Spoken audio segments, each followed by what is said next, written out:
Windows 10 libraries. நாம் இந்த கிளாஸில் லைப்ரரிஸ்னால் என்ன அப்படிங்கிறத பார்க்க போகிறோம். நார்மல் யூஸருக்கு லைப்ரரிஸ்னால் என்ன அப்படிங்கிறது தெரியாது.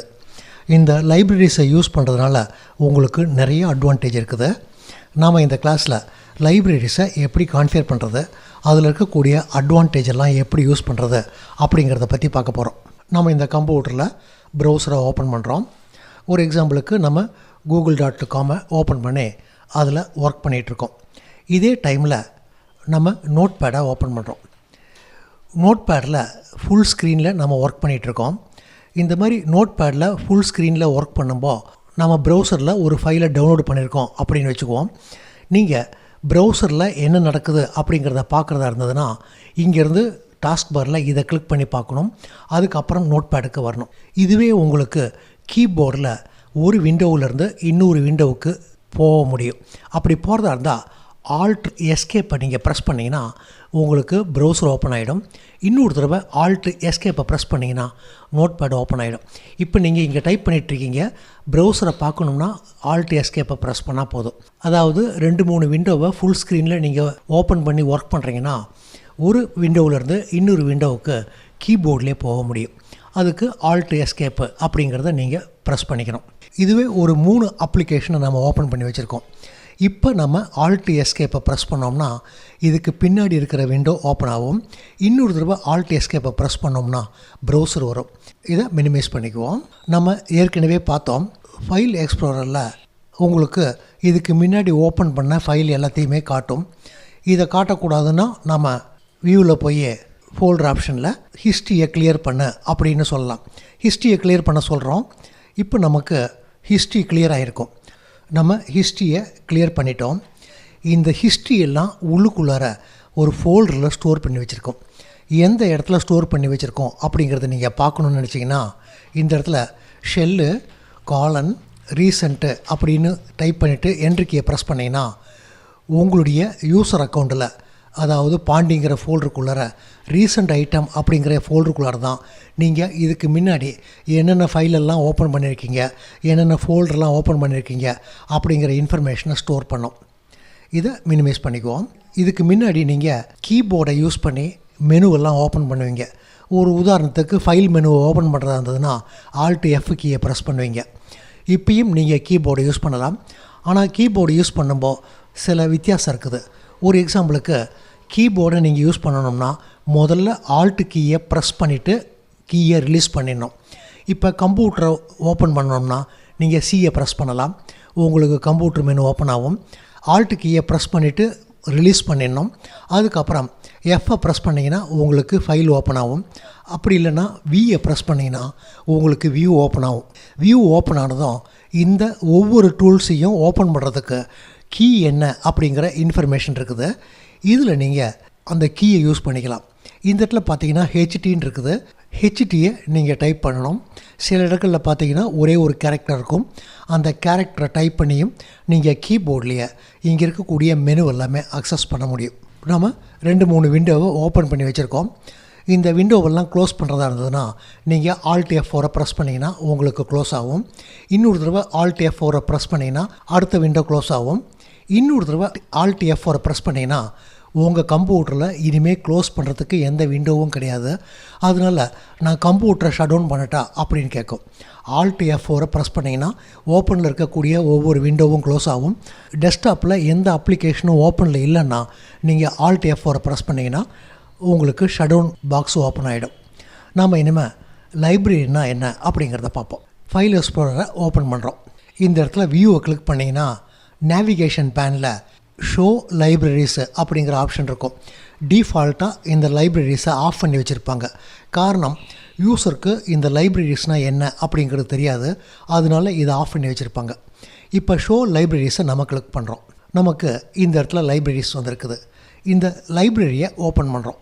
இப்போ நார்மலான யூஸருக்கு என்ன பிரச்சனை வரும்னா, இங்கேயும் டாக்குமெண்ட் இருக்குது, இங்கேயும் டாக்குமெண்ட் இருக்குது, இங்கேயும் மியூசிக் இருக்குது, இங்கேயும் மியூசிக் இருக்குது, இது எதுக்காக வச்சுருக்காங்க அப்படிங்கிற ஒரு டவுட் வரும். இந்த லைப்ரரிஸு அப்படின்னு உங்கள் கம்ப்யூட்டரில் எங்கேயுமே ஃபோல்டர் கிடையாது. இது ஒரு விர்ச்சுவல் ஃபோல்டர். இந்த விர்ச்சுவல் ஃபோல்டருக்குள்ளார நீங்கள் எந்த ஃபோல்டரை வேணால் ஆட் பண்ணிக்கலாம். ஒரு எக்ஸாம்பிளுக்கு இந்த டாக்குமெண்ட்டை ஓப்பன் பண்ணுறோம். டாக்குமெண்ட்டில் 3 ஃபைல் இருக்குது. இந்த லைப்ரரிஸ்லேயும் கிளிக் பண்ணோம்னா நமக்கு அந்த 3 ஃபைலை காட்டும்.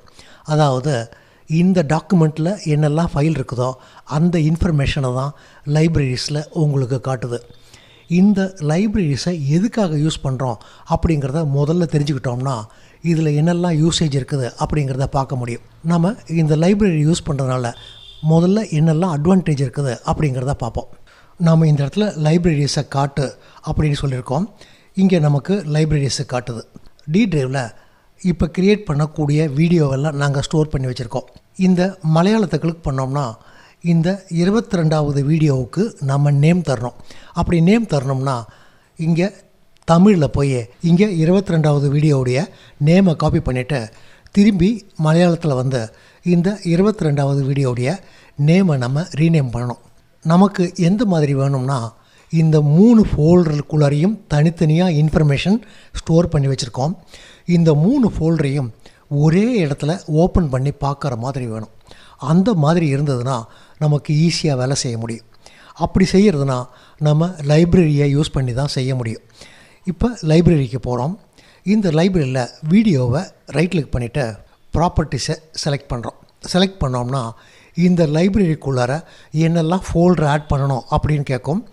நம்ம ஆடை செலக்ட் பண்ணிவிட்டு டி ட்ரைவில் இருக்கக்கூடிய விண்டோஸ் 10 ஃபோல்டரில் கன்னடாவை செலக்ட் பண்ணிவிட்டு இன்க்ளூடு அப்படின்னு சொல்லிடுறோம். இப்போ ஓகேவை கிளிக் பண்ணிடுறோம். இந்த லைப்ரரியில் இப்போ வீடியோவை கிளிக் பண்ணோம்னா நமக்கு கன்னடா ஃபோல்டருக்குள்ளே இருக்கக்கூடிய எல்லா இன்ஃபர்மேஷனும் இந்த இடத்துல காட்டும்.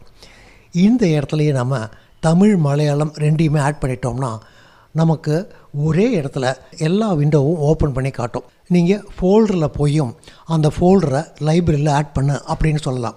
இப்போ நம்ம கன்னடா ஃபோல்டரை மட்டும்தான் ஆட் பண்ணியிருக்கோம். விண்டோஸ் 10 போய் தமிழை ரைட் கிளிக் பண்ணிவிட்டு இன்க்ளூட் இன் லைப்ரரியை செலக்ட் பண்ணிவிட்டு வீடியோவில் ஆட் பண்ண சொல்லிடுறோம். அதே மாதிரி மலையாளத்தையும் ரைட் கிளிக் பண்ணிவிட்டு இன்க்ளூடு டு லைப்ரரி வீடியோ அப்படிங்கிறத செலக்ட் பண்ணிடுறோம்.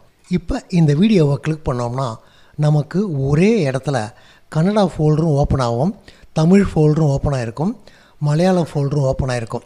இந்த மாதிரி உங்கள் கம்ப்யூட்டரில் எங்கெல்லாம் வீடியோ ஃபைலை சேவ் பண்ணி வச்சுருக்கீங்களோ அந்த வீடியோவை எல்லாமே நீங்கள் வீடியோக்குள்ளார ஆட் பண்ணிக்கலாம்.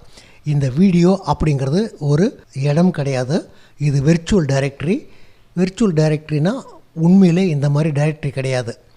இதுக்குள்ளார உங்கள்கிட்ட இருக்கக்கூடிய வீடியோஸை எல்லாத்தையுமே ஆட் பண்ணிக்கலாம். அதே மாதிரி பிக்சரில் பார்த்தீங்கன்னா எங்கள் கம்ப்யூட்டரில் எங்கெல்லாம் பிக்சர் இருக்குதோ எல்லாத்தையுமே இங்கே ஆட் பண்ணியிருப்போம். அது மாதிரி ஆட் பண்ணுறதுனால என்ன லாபம்னா ஒரு ஐகான் தேவைன்னா இந்த இடத்துல லைப்ரரியில் பிக்சர் ஃபோல்டரை செலக்ட் பண்ணிவிட்டு எனக்கு தேவையான ஐகானை சர்ச் பண்ணோம்னா அந்த ஐகான் இமிடியேட்டாக நமக்கு காட்டும். டி ட்ரைவுக்கெல்லாம் போய் எந்தெந்த ஃபோல்டரில் பிக்சரை ஸ்டோர் பண்ணியிருக்கோமோ அங்கே உட்காந்து சர்ச் பண்ண வேண்டிய அவசியம் கிடையாது. அப்போ உங்கள் கம்ப்யூட்டரில் எங்கெல்லாம் பிக்சர் ஸ்டோர் பண்ணியிருக்கீங்க அப்படிங்கிறத பார்த்து அந்த டைரக்டரியெல்லாம் இந்த பிக்சர் ஃபோல்டரில் ஆட் பண்ணிடுறீங்க. அதே மாதிரி டாக்குமெண்ட்டு ஃபோல்டரு எல்லாத்தையும் ஆட் பண்ணிட்டீங்கன்னா உங்களுக்கு ஒரே இடத்துல எல்லாத்தையுமே பார்க்க முடியும். இந்த லைப்ரரிஸில் இருக்கக்கூடிய அட்வான்டேஜ் எல்லாம் என்ன அப்படிங்கிறத பார்ப்போம். நீங்கள் லைப்ரரியை க்ரியேட் பண்ணிட்டீங்கன்னா அந்த லைப்ரரிக்குள்ளார எந்தெந்த ஃபோல்டரெல்லாம் நீங்கள் ஆட் பண்ணிருக்கீங்களோ எல்லா ஃபோல்டருமே உங்களுக்கு ஆட்டோமேட்டிக்காக இண்டெக்ஸ் ஆகிடும். இந்த இண்டெக்ஸுங்கிற ஆப்ஷன் நாம் எதுக்காக யூஸ் பண்ணுறோம்னா சர்ச்சுக்காக யூஸ் பண்ணுறோம். நீங்கள் சர்ச் பாக்ஸில் ஒரு நேமை டைப் பண்ணதுமே உங்கள் ஹார்ட் டிஸ்கில் அந்த ஃபைல் எங்கெல்லாம் இருக்குது அப்படிங்கிறத உங்களுக்கு இமிடியேட்டாக காட்டும். இந்த மாதிரி இமிடியேட்டாக காட்டணும்னா ஹார்ட் டிஸ்கில் போய் அந்த நேமில் ஃபைல் எங்கெல்லாம் இருக்குது அப்படிங்கிறத சர்ச் பண்ணி உங்களுக்கு காட்ட முடியாது. ஏற்கனவே புக்கிலெல்லாம் எப்படி இண்டெக்ஸ் பேஜ் இருக்குதோ அதே மாதிரி ஒரு இண்டெக்ஸை கம்ப்யூட்டர் க்ரியேட் பண்ணி வச்சுருக்கோம். நீங்கள் சர்ச்சில் ஏதாவது டைப் பண்ணிங்கன்னா க்ரியேட் பண்ணி வச்சுருக்கக்கூடிய இண்டெக்ஸில் அந்த நேம் எங்கே இருக்குது அப்படிங்கிறத பார்த்து உங்களுக்கு இமிடியேட்டாக டிஸ்பிளே பண்ணிடும். அப்போ லைப்ரரிக்குள்ளார ஒரு ஃபோல்டர் ஆட் பண்ணிட்டீங்கன்னா அதில் இண்டெக்ஸிங் ஆட்டோமேட்டிக்காக க்ரியேட் ஆகிடும். உங்களுக்கு சர்ச்சிங் ரொம்ப ஃபாஸ்ட்டாக இருக்கும். அடுத்தது லைப்ரரி நீங்கள் க்ரியேட் பண்ணி அதுக்குள்ளார ஃபோல்டர்லாம் ஆட் பண்ணிட்டீங்கன்னா எந்தெந்த ஃபோல்டரை நீங்கள் ஆட் பண்ணியிருக்கீங்களோ எல்லா ஃபோல்டர்லேயுமே உங்களுக்கு ஃபைல் ஹிஸ்ட்ரியினுடைய பேக்கப்பு ஆட்டோமேட்டிக்காக ரன் ஆகும். காரணம் லைப்ரரியில் நம்ம எதை ஆட் பண்ணுவோன்னா நமக்கு ரொம்ப தேவையான விஷயத்தை மட்டும்தான் லைப்ரரிக்குள்ளார ஆட் பண்ணுவோம். அதனால் அதில் ஃபைல் ஹிஸ்ட்ரி பேக்கப்பு ஆட்டோமேட்டிக்காக ரன் ஆகிடும். நம்ம நெக்ஸ்ட் கிளாஸில் லைப்ரரியை எப்படி கான்ஃபிகர் பண்ணுறது, லைப்ரரியில் இருக்கக்கூடிய ஆப்ஷன்ஸ் எல்லாம் என்ன அப்படிங்கிறத பார்ப்போம். தேங்க்யூ.